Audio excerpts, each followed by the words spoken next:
as a IVC in the ventilated patients where I'm talking about, it's a how reliable the IVC assessment is for the fluid responsiveness, and what alternatives can be used if it's not really an. Do you stick with IVC or move to some other measurements, especially in the mechanically ventilated patient? Also, we are no, it's not a single measure to be used even in the spontaneously ventilated patient as well. What is your Sure. take? Yeah. As you know, so the IVC is often dilated in mechanically ventilated patients. So even its value as a static measure become less and limited in mechanically ventilated patients. And we know that the best parameter for assessing fluid responsiveness is not the IVC, it is the superior vena cava, which is not easily obtained by transthoracic echo. It requires transesophageal echo, but also we have moved our understanding of fluid status the last few years from merely focusing on fluid responsiveness to knowing or focusing on fluid tolerance, knowing how much the patient tolerates fluids and when to stop giving fluids.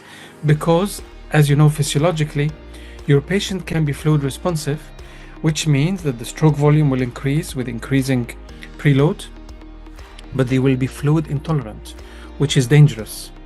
So it is not the big picture to focus on fluid responsiveness.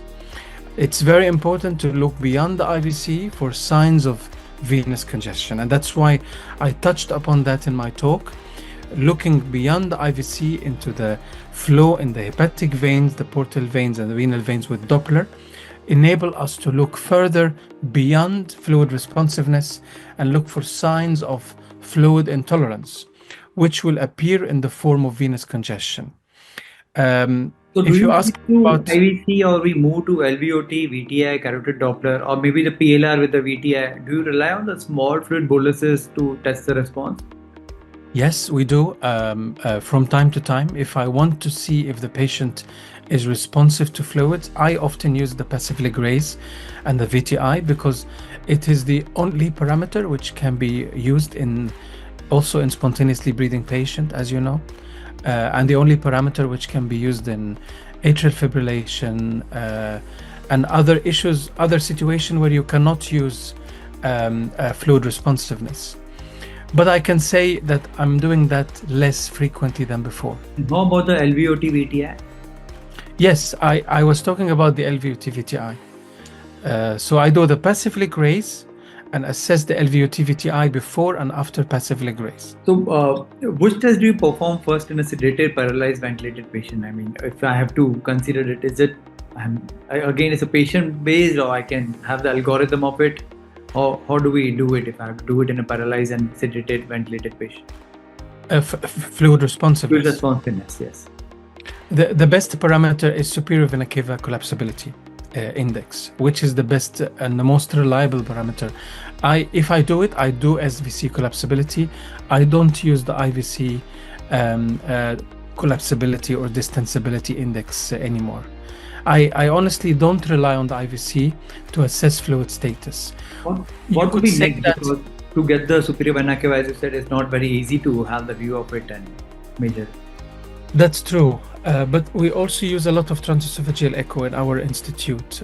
So when we assess fluid responsiveness, when we want to assess, I tend to use SVC. And you know, so often in a skinny patients, you can do some modification of the subcostal window and get the bicaval view. You can get a nice view of the SVC and the IVC draining into the right atrium, but not easy in every patient, obviously. But generally, I don't use the IVC alone as a marker of fluid, as a parameter to assess fluid status. You could say that a small IVC is unlikely to be in a patient with congestion, which could be true. But we know that we should not forget about the intra-abdominal pressure, which is often under-evaluated in ICU, and this will compress the IVC. If you have an intra-abdominal hypertension from excessive fluid administration, you could easily find a small IVC, and that could be also seen in pregnancy. So I don't use the IVC as a single parameter in assessing fluid status.